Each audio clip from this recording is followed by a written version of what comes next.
محترم سامعین کرام، اللہ تعالیٰ سے ہر وقت ڈرتے رہیے، صرف اسی کی عبادت و بندگی کرتے رہیے، اور یہ جان لیجئے کہ چغل خوری کبیرہ گناہ ہے جس کے حرام ہونے پر امت کا اتفاق ہے، اور یہ لوگوں کے درمیان دشمنی پیدا کرنے اور تعلقات کو ختم کرنے کا سب سے بڑا ذریعہ ہے۔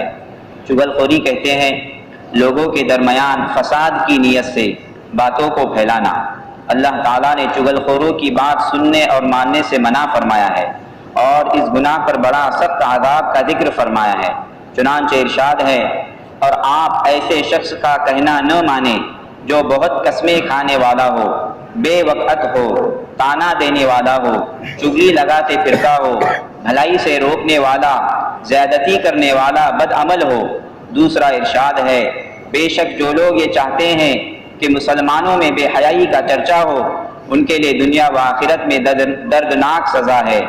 اسی طرح نبی اکرم صلی اللہ علیہ وسلم نے بھی امت کو چغلی کرنے سے منع فرمایا اور انہیں سخت سزا سے باخبر فرمایا۔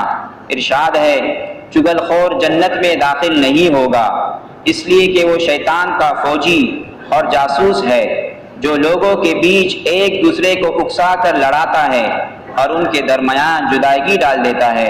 نبی کریم صلی اللہ علیہ وسلم کا گزر دو قبروں کے پاس سے ہوا۔ آپ صلی اللہ علیہ وسلم نے فرمایا، ان دونوں کو عذاب ہو رہا ہے، اور بظاہر کسی بڑے گناہ پر عذاب نہیں ہو رہا ہے، لیکن حقیقتاً وہ بہت بڑا گناہ ہے۔ ایک کو عذاب لوگوں کی چغلی کرنے پر ہو رہا ہے، دوسرے کو پیشاب سے نہ بچنے پر ہو رہا ہے۔ آپ صلی اللہ علیہ وسلم نے لوگوں سے فرمایا، کیا میں تمہیں کسی پر تہمت لگانے کے بارے میں نہ بتاؤں؟ وہ چغلی یعنی لوگوں کے درمیان باتوں کو پھیلانا ہے۔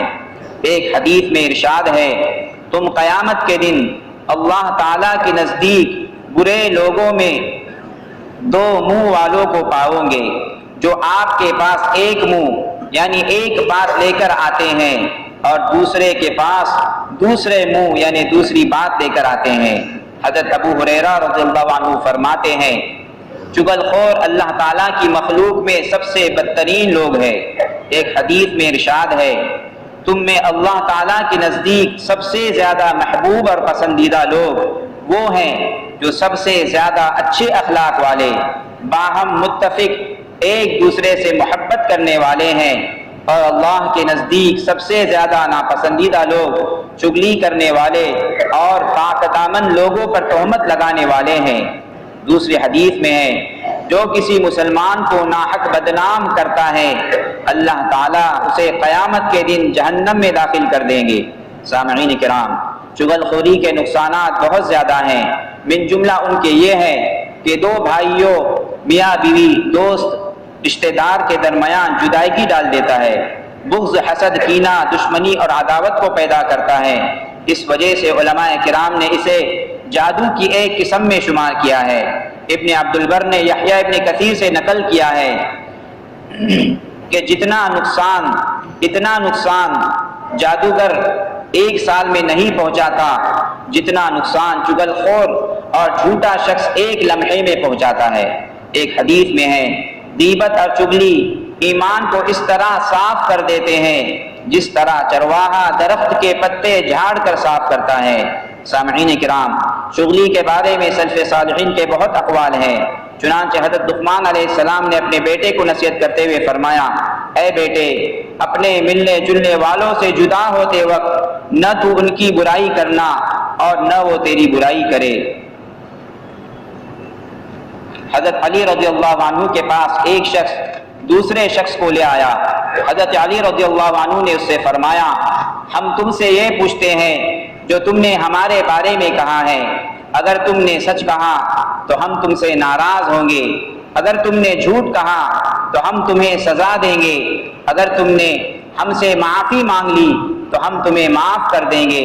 اس نے کہا، امیر المؤمنین مجھے معاف کر دیجئے۔ سامعین کرام، اگر کوئی شخص ہمارے پاس کسی کی چغلی کرے تو ہمیں مندرجہ ذیل باتوں کا خیال کرنا چاہیے۔ نمبر 1، سب سے پہلی چیز اس کی بات کو نہ مانے، اس لیے کہ وہ فاسق شخص ہے اور اس کی خبر کا کوئی اعتبار نہیں۔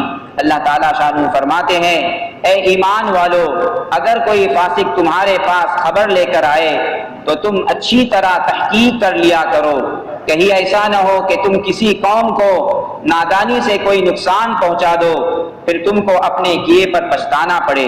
نمبر 2، اسے چغلی سے روکے اور نصیحت کرے اور چغلی کی قباحت سے اسے آگاہ کرے۔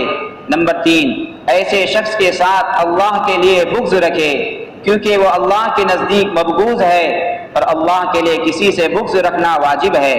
نمبر 4، جس شخص کے بارے میں وہ چغلی کر رہا ہے اس کے ساتھ بدگمانی نہ رکھے۔ ارشاد باری تعالیٰ ہے، اے ایمان والو، تم بہت سے گمانوں سے بچو، کیونکہ بعض گمان گناہ ہوتے ہیں۔ نمبر 5، جس شخص کی چغلی کر رہا ہے اس کے عیوب کو تلاش نہ کرے۔ ارشاد باری تعالیٰ ہے، اور تم کسی کی توہ میں نہ لگو۔ نمبر 6، اگر چغل خور یہ کہے کہ میری یہ بات کسی سے نہ کہنا تو اس کی بات کو نہ مانے اور اس سے کہے کہ میں تو بتا دوں گا۔ سامعین کرام، چغلی سے بچنے کے سلسلے میں سلف صالحین کی بہت مثالیں ہیں۔ چنانچہ ایک شخص نے حضرت وہب بن منبہ کے پاس آ کر کہا کہ فلاں شخص آپ کے بارے میں اس طرح کہتا ہے۔ حضرت نے پیغام پہنچانے والے شخص سے فرمایا، کیا شیطان کو تیرے علاوہ کوئی اور ڈاکیا نہیں ملا؟ حضرت عمر بن عبدالعزیز رحمۃ اللہ علیہ کے پاس ایک شخص آیا اور کہا کہ فلاں شخص نے آپ کے بارے میں اس طرح کہا ہے۔ حضرت عمر بن عبدالعزیز رحمۃ اللہ علیہ نے اس پیغام لانے والے شخص سے فرمایا، اگر تم چاہو تو ہم تمہارے بارے میں غور کریں، اگر آپ جھوٹے ثابت ہو گئے تو آپ فاسق ٹھہرے، اور اگر تم سچے ثابت ہو گئے تو تم چغل خور ٹھہرے، اور اگر آپ معافی چاہتے ہو تو ہم تمہیں معاف کرتے ہیں۔ اس پیغام لانے والے شخص نے کہا، امیر المؤمنین، میں آپ سے معافی مانگتا ہوں اور آئندہ کبھی کسی کی چغلی نہیں کروں گا۔ حضرت حسن رحمۃ اللہ علیہ فرماتے ہیں، جو شخص تمہارے پاس کسی کی چغلی کرے وہ ضرور تمہاری بھی کسی کے پاس چغلی کرے گا۔ اللہ تبارک و تعالیٰ سے دعا ہے کہ اللہ تعالیٰ ہم تمام کو چغلی اور غیبت سے محفوظ فرمائے اور ہمارے دلوں میں مسلمانوں کی محبت پیدا فرمائے۔ آمین۔ وآخر دعوانا الحمدللہ رب العالمین۔